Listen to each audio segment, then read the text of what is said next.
Iyon, for today's video, naandini nga ako sa trabaho. Masahista nga tayo ngayon at ibabak massage ko lang aring brisket na aray. Ginamitan ko nga lang ng yellow mustard pampadulas. Ang gagawin ko nga aray ay Montreal smoked brisket.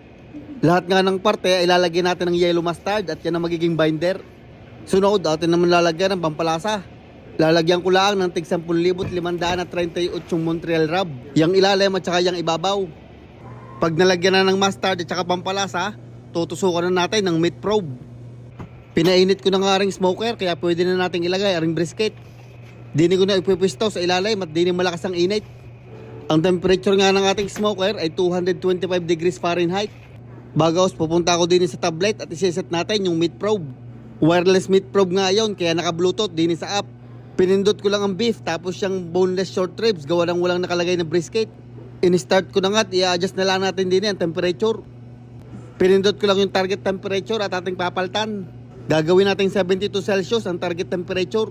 Pagkalipas nga ng 2 oras ay may halos 3 oras pa natin lulutuin. Hindi ko na nga maintay mag 72. Kaya kahit 63 pa lang ay tinigil ko na. Lulutuin pa naman natin aray.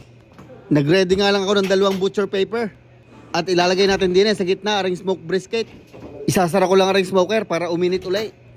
At aring brisket naman ay ibabalot ko lang din sa butcher paper.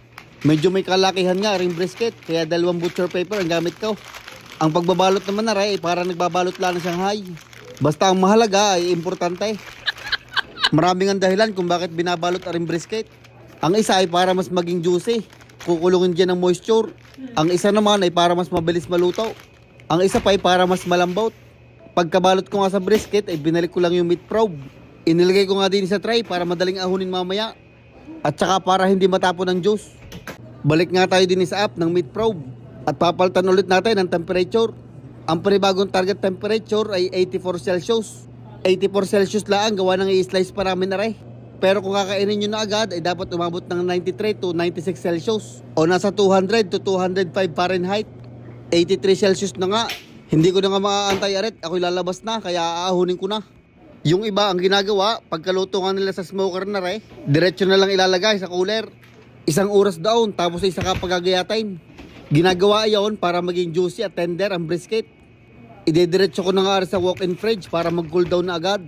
Basta dahan-dahan lang sa pag-aahaw at karaming juice. Iyon nga, tinapos ko lang yung brisket tapos ay nagsara na ako na rin shop. Closing ako kaya ako nagsara. Ari naman ang kinabukasan pagpasok ko ng tanghali. Ari nga agad ang aking chinay kung maganda ang luto. Abay ayos naman, kaganda at kabango din. Ang gagawin namin din ay i-slice sa slicer. Binebenta lang namin ng gayon parang bacon. At ari nga pala ang loob ng ating brisket na iyon. At gayon lang ang Montreal smoked brisket.